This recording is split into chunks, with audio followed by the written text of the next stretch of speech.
Hello everyone, it's me, it's your me, back again. I hope you're all doing really well today. How are you? Are you had a nice day? Is it nice and sunny where you are? It's been lovely and sunny here and warm, which makes such a nice change. I've got to have the kitchen windows open because it was so stuffy. It felt enclosed. So unfortunately, if you hear any outside noise, that's just what it is. And of course the cats are climbing all, trying to get out the window, but they can't. It's not accessible to them. So anyway, you may see Mr. Bill popping in and out. And if he does, he'll probably want to say hello to you, because you know what he's like by now. He's disgraced, that man. He's an absolute disgrace. Anyway, there is something I need to share with you, lovely people. And I also want to say before I start, welcome one and welcome all. If you are new here, you have got the biggest welcome in the world.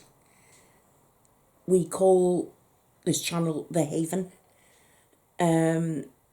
If you subscribe, which is optional, you become a Havener, you become part of the community, and we're all lovely here.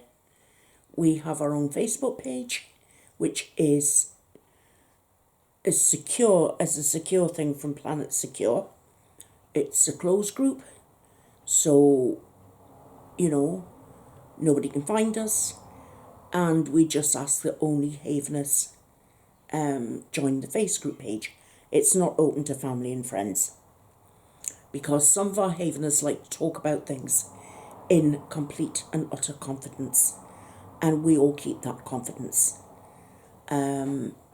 There are sometimes you find it easier to offload to a stranger than you do to a family member, because when you've got that sense of sharing with someone that you don't know, sometimes you find that you can offload better to a stranger, because you don't have that feeling of burdening them as you would do with a family member or a friend. Because if they're going through something, you might not want to burden them and add to their problems. But there's something different about a stranger, because you don't know them, you don't know anything about them. It's easier to do that. So we've been going for coming up for 2 years, and we've had so much fun, with all the daft, stupid things I've done. We've had some great live streams. Do them occasionally. Obviously not like the last one where my husband jumped in and decided to be naughty. But like I said, if you're new here, you are very, very welcome. I do hope you enjoy your time with us. For the rest of you, hello. It's lovely to see you again. And you know how much I love you guys, because you're part of me. And we are around the kitchen table, which is where it all began. And this is where, the fun starts. Oh, I don't know if you can hear that, but that's the ice cream van. He's always around. Doesn't matter what the weather is, Even if there's snow on the ground, the ice cream van will come there. Daft. Right, I'm going to look at the time. It's 6:10. So I don't want to make this too long. I'm going to keep it as short and to the point as I need to, because I've got to keep in mind that, some people just don't like long videos. So others don't mind them. But I hope that by the time you've heard this particular sharing, which I'll have to give you a warning, it's about a health condition. If you don't want to hear about a health condition, then I do have older videos that you can watch. So if you don't want to hear about a health condition, that's absolutely fine. I get it. You can always come back the next video I do, and you know, it might be a story or something else. So, but I've got plenty of videos there to watch. Right, I need my drink first, my Irn-Bru. Made in Scotland, Frigadas. That's Scottish, by the way. Glaswegian accent, which is where I grew up for many years in my childhood. And I'm having my cigarette because I think you'll forgive me today. You might be very cross with me, but I think you'll probably doubly forgive me for that today. Okay, guys, let's make this as quick as I can. About a week after Bobby's funeral, I noticed that there was some changes to the skin and some swelling in my left breast. Now, you all know that I have lymphedema, and my lymphedema is moderate to severe in some places. When I looked at these changes, I thought, I'm getting lymphedema in my breast. So I was seeing my specialist lymph nurse, who's been in my life for at least 12 to 13 years now. I was seeing her in the third week of March. So I thought, I'll tell her about that then. So anyway, I went to see her. I showed her. She went, yeah, well, it does look a bit like lymphedema. She says, but just to err on the side of caution, go and see your GP. Well, I have, and again you're going to get very cross with me, I have a very sort of horizontal attitude towards my health. And I know that's very silly and it's very irresponsible. But, you know, I've had a major health crisis in my life. That was 20 years ago, 21 years ago, when I had a period of radiotherapy, and I was isolated for 3 weeks. And I was very ill. And ever since then, I've just thought, I'm sick of hospitals and sick of this, sick of that. And unless I have to go to the doctor about something, I'm not going to go. I'm just either going to, you know, treat it myself, or, you know, it'll go away. Okay? Anyway, I forgot to make the appointment to see my GP. It was a month later, I remembered. A month. Went to see the GP. She was done up in a hazmat suit. She didn't examine my breast. She looked at it and then went, right, I'd like you to go to the hospital. And I was like, oh God, no, I don't want to go to the hospital. She said, you need to go. All right, okay. She made me an appointment, and 10 days later the appointment came round, and on that particular day my fibromyalgia was very, very bad. I was having a really bad day. I was suffering a lot with pain in my spine and in my joints, and I just didn't feel very well. So I cancelled the appointment, and there was one made for the following week.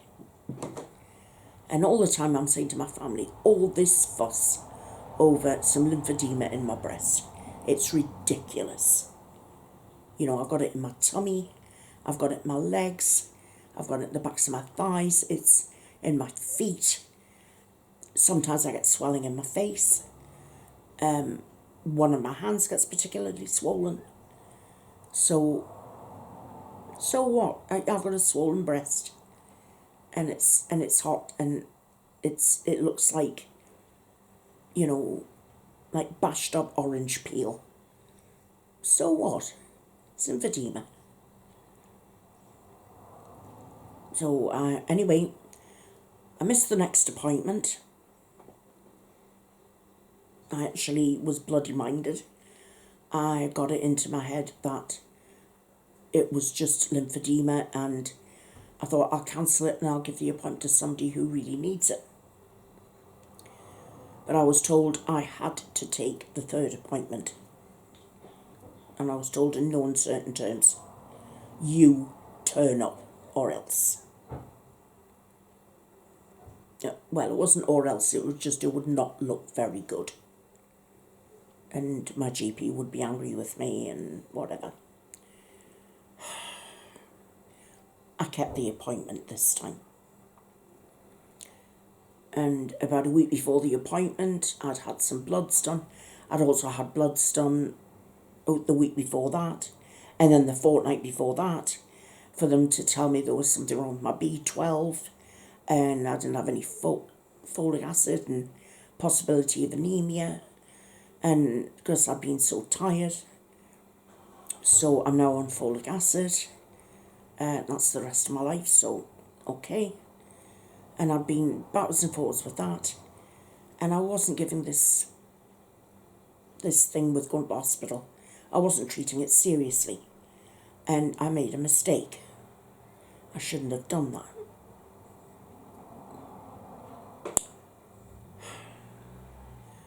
So I keep the appointment, which was Wednesday of this week, just gone. I see a wonderful lady doctor, stunningly beautiful. Little bit younger than me. She was so beautiful. I was jealous. Her skin was flawless. It was a beautiful lady. And anyway, the top and bottom of it was that she examined my breast. She then examined my armpit, and she was palpating it a lot. And I said, why are you doing that? And she said, can you feel this? And I went, well, actually, now you're doing it, yes, I can. What is that? She said, it's your lymph node. And I went, oh. She said,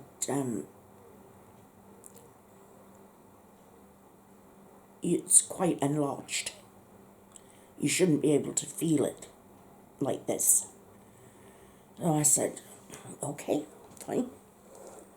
And things are just not sinking in.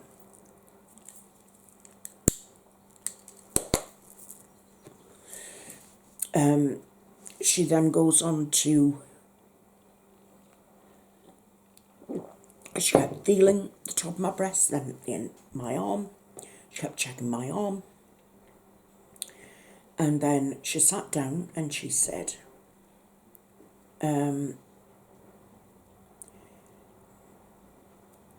you've come here thinking that you have lymphedema in your left breast, yes? I said yes. She said, it is possible to have lymphedema in your left breast, but you should also present with lymphedema in your arm at the same time. You're not. There's nothing wrong with your left arm. I went, okay. She said, you've got a lymph node that isn't working properly. She said it's very much enlarged, much more enlarged than it should be.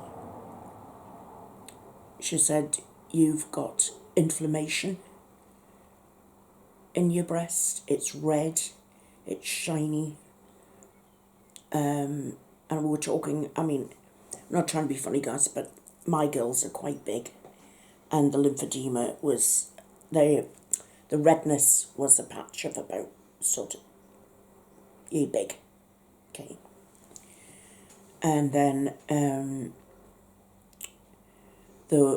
she told me about the thick ridges. They are pretty thick ridges of skin in the breast, and I've got an awful lot of what they call pitting, like on an orange skin, but in my case the holes are quite big, and there's a lot of them. And there's some changes, you know, to the central area where the nipple is.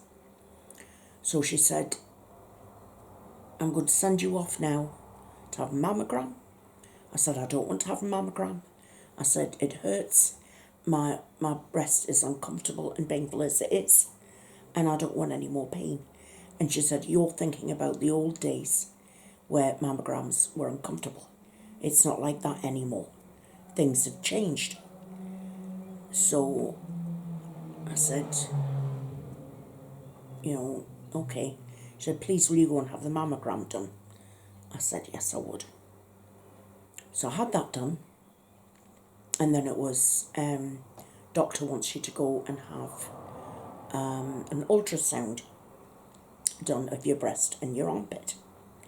So I said, fine. And I went in and I met this lovely technician called Diane.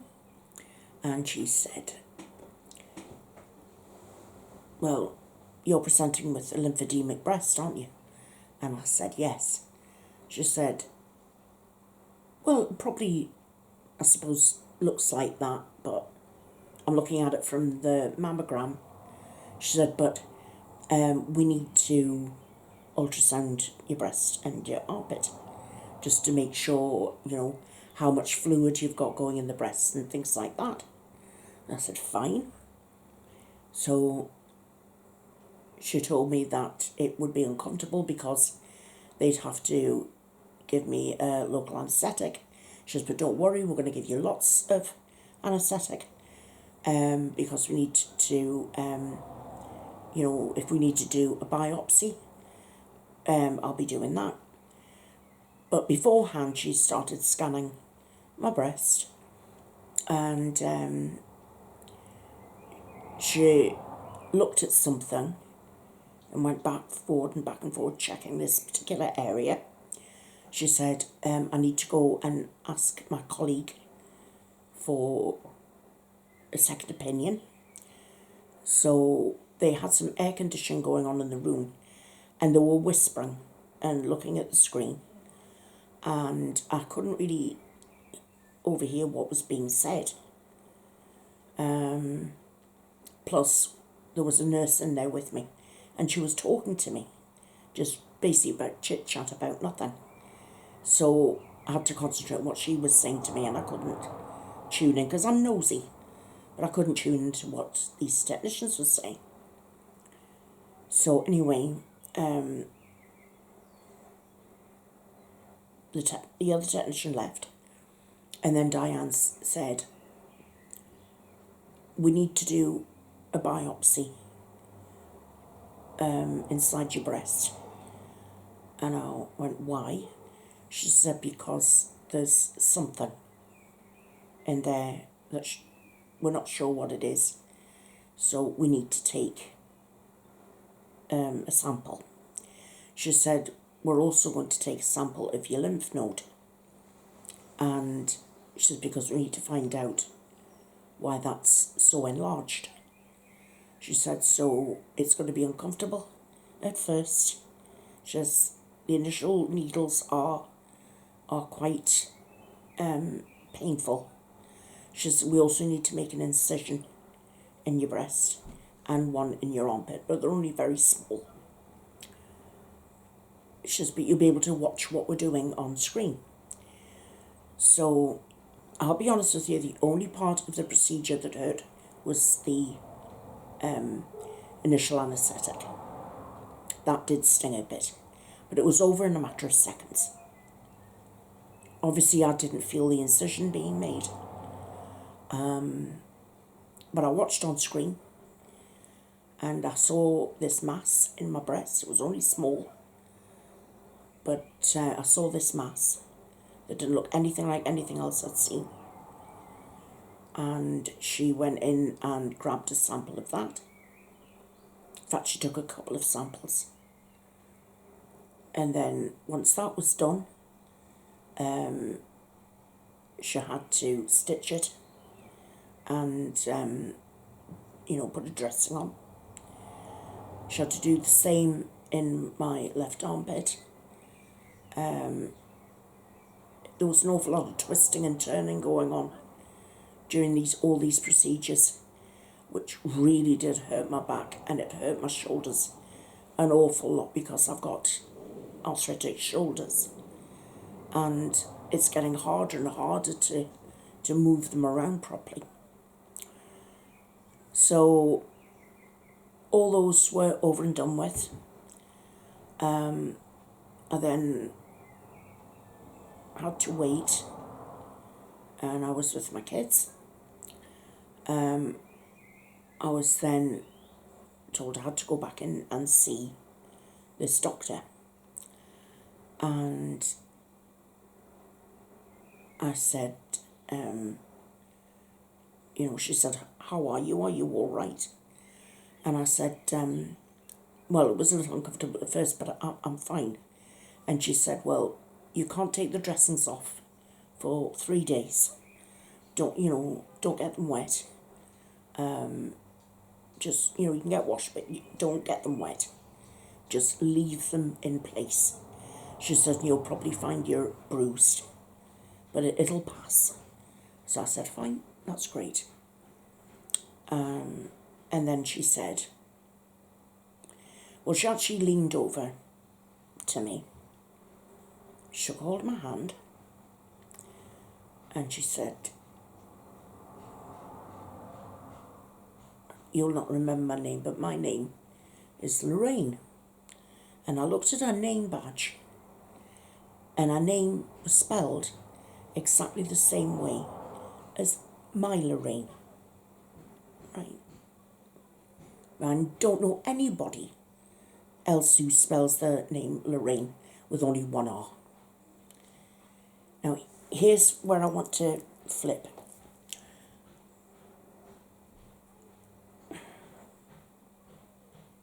That morning, before I went to the hospital, I saw a video on Facebook that showed Lorraine saying goodnight to her grandson. And, I said to my family, "Oh, I wish Lorraine was here right now. I miss her so much. Because I need her advice and I need to offload to her, and like we did in years past. And I really, really miss her." And I watched that video, I heard her voice again. And then it went quiet, and then I heard her say, "I love you."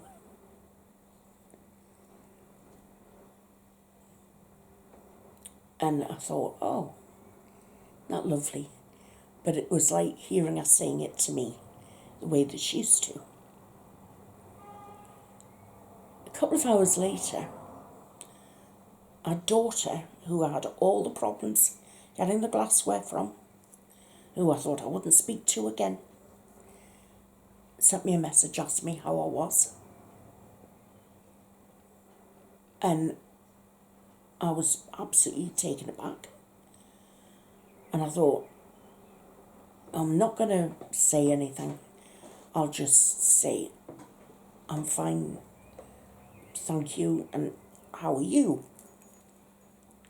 And that's precisely what I did. And she said that her and her son were struggling, but it is what it is, and that's life. But they would be okay. And I do know that when Lorraine was alive, she used to help our daughter out financially. Not all the time, but every now and again, she would help her. And I mean, I must admit, our daughter did everything for her. She cleaned for her, she cooked for her, she took care of our garden for her. Anywhere she wanted to go, she'd pick her up and take her. So it wasn't as if our daughter ever took anything from her and then only came back when she needed more. Our daughter was there for her every day, saw her every day, and, did tons of things for her mum. So anyway,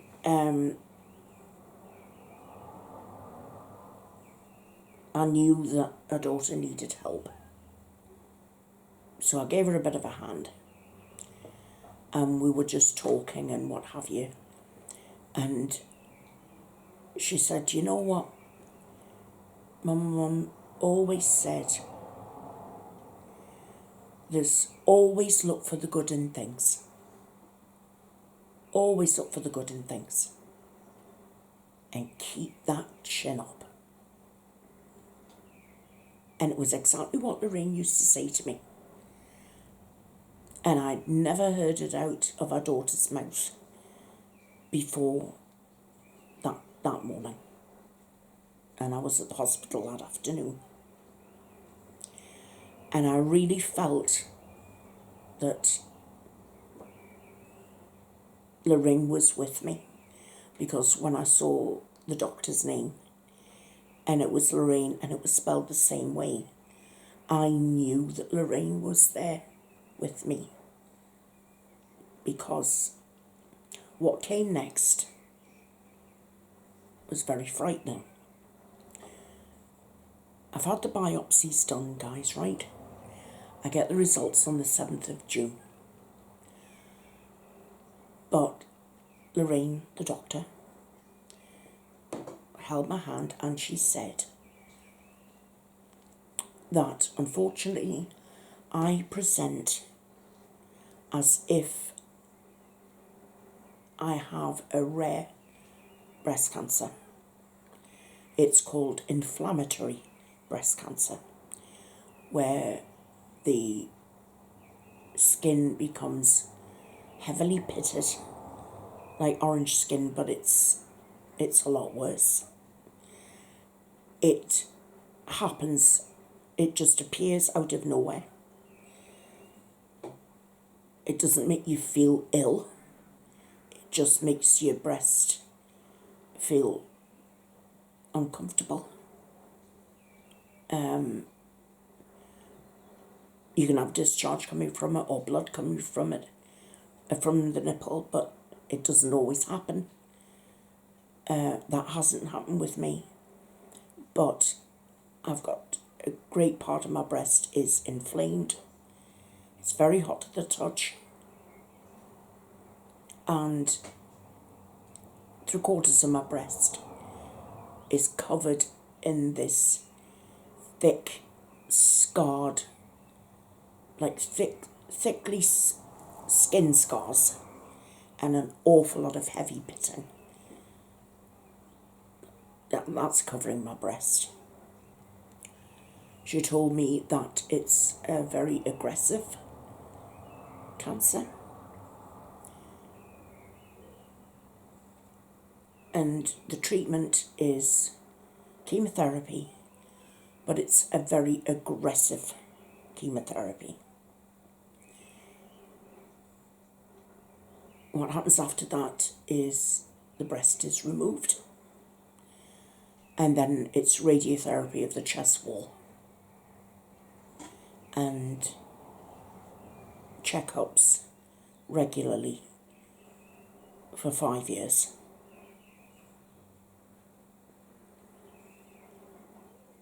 So she said, I know we can't be absolutely sure that this is what you have, but I am almost certain that this is how your breast is presenting to me. And I've seen this before. She said not very often because it is quite rare. And I felt as if my eyes were out on stalks. I was just...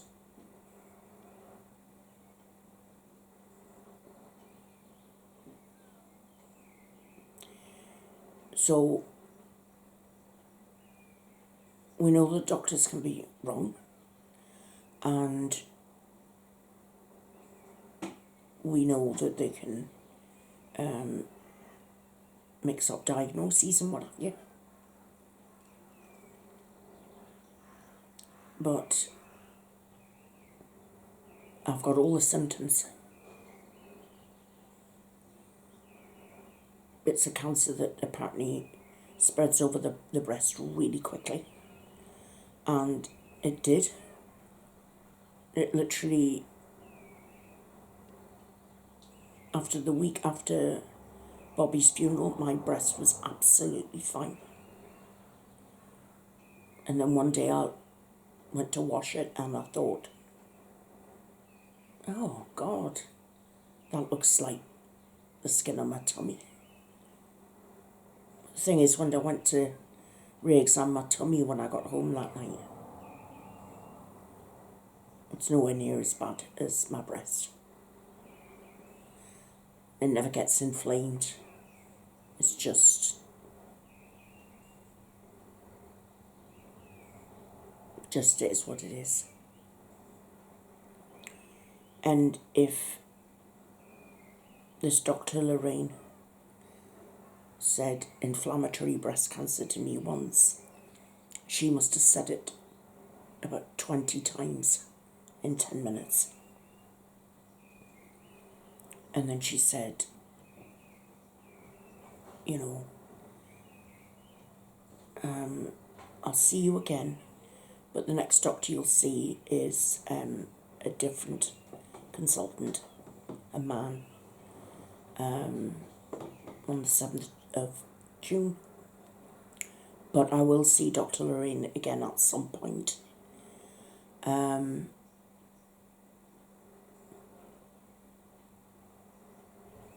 mean, I did ask her if she could be wrong, and she said, I could, but I don't think I am.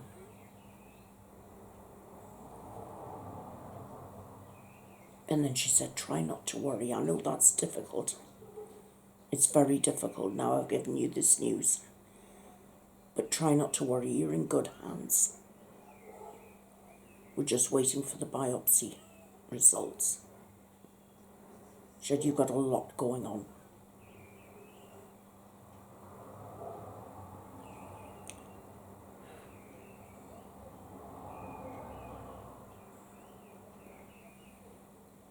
So I came out, and all the nurses were very kind. By the time I came out, everybody gone home. You know, it was 6:30. I literally was there for 3 hours.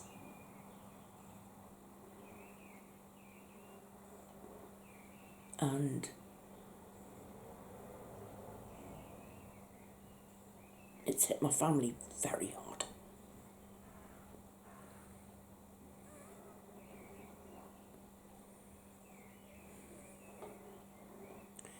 So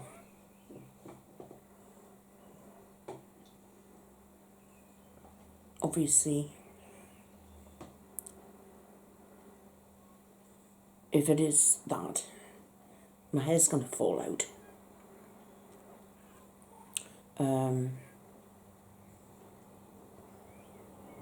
And I don't know if I'm going to be able to make videos regularly, but I do want to, because I want to show you the effects. So if anybody else is going through it, they can take heart that, you know, things will work, because I'm determined. I am not going anywhere. I'm going to fight this thing to the bitter end until I win. I might not win some battles, but I damn well win this war. Now, I've got Wiggy. Do you remember Wiggy from the early days? I've got Wiggy. So that's good. But, Will, if you can give me a quote, mind you, I'm not made of money, but if you can give me a quote, love, I don't want anything short, just something to my shoulders. You know, it doesn't have to be styled or anything, you know.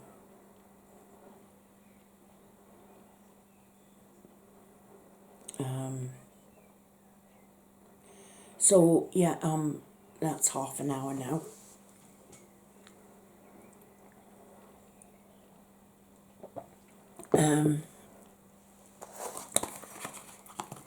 I'm sorry to have given you this news.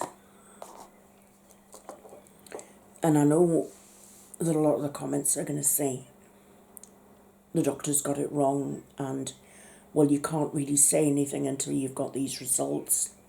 Or you might say you shouldn't have brought this news to us until you had the results. Yes, you're right. Maybe I should have done all those things.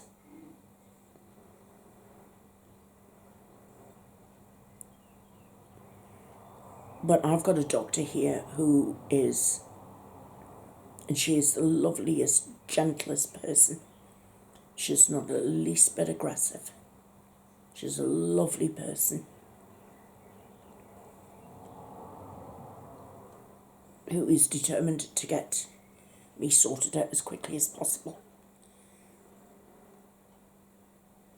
And she did say that she wouldn't be telling me these things if she didn't think there was probable cause. If that makes sense.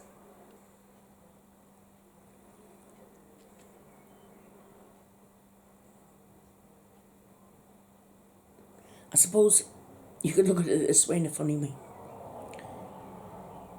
Say you buy a pizza and you put it on a plate and someone comes in who's never seen a pizza before and they could say, oh, sorry, you bring somebody in and they say, well, it presents like pizza, but we're going to have to take a couple of bites, and then when we come back, we'll tell you what kind of pizza it is and what we're going to do. I suppose it's a bit like that, isn't it? You know. Or I might just be talking rubbish as always. You know what I'm like by now, don't you?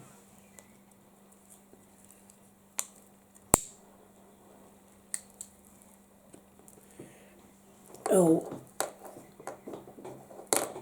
I'm not going to make any excuse for me wanting to get this off my chest. It's not been the best year for all of us. In my particular case,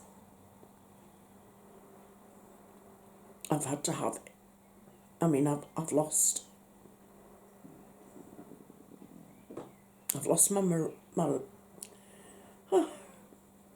words. I've lost Lorraine.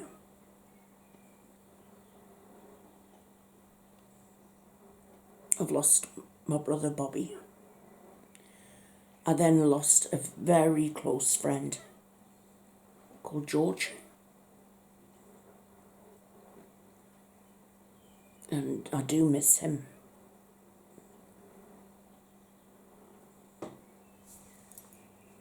He was the life president of our synagogue. He was a wonderful friend to me.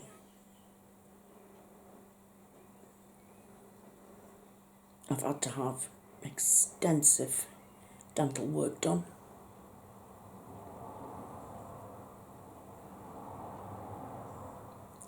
And now this. And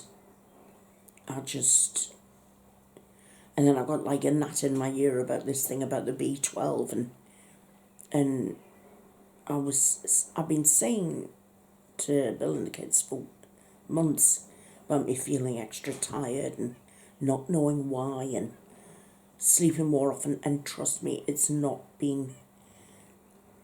I only take the Oromorph when it's absolutely necessary. So it's not been that. I mean, I would always tell you if it was that. But I'm just been gradually getting more and more tired. So, of course, they'll put that down to anemia. So I'm taking these folic acid things. And apparently I'm on them for life. So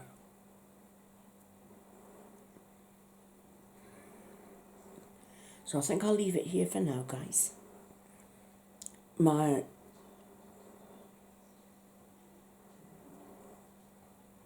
boob and my left arm are still really sore and swollen. I won't be able to take the bandaging off until Sunday, I think. So we'll see what it's like. See what they've left behind. If it turns out it is all this, I'm going to fight Sabzak.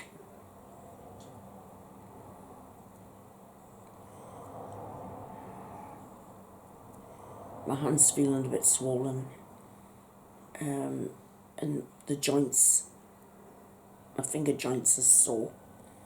So I will answer comments when I can. Honestly, I will do my very best. But I just wanted to say hello, and hopefully I'll be able to pull something out in the way of a story in this next coming week. You know, hopefully a couple of stories, and entertain you.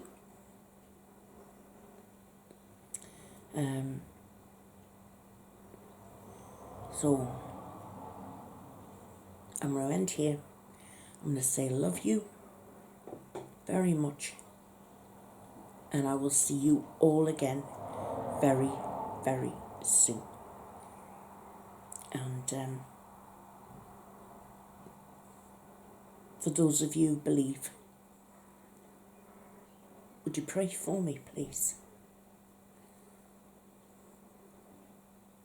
I know it's a big ask, and if you don't have any belief, that's fine. If you could just send me some happy thoughts, that would be great. Really appreciate it. Thank you so much for watching and for listening to me. And I promise I'll see you again very, very soon, before you even know it. Bye for now, guys. Bye-bye.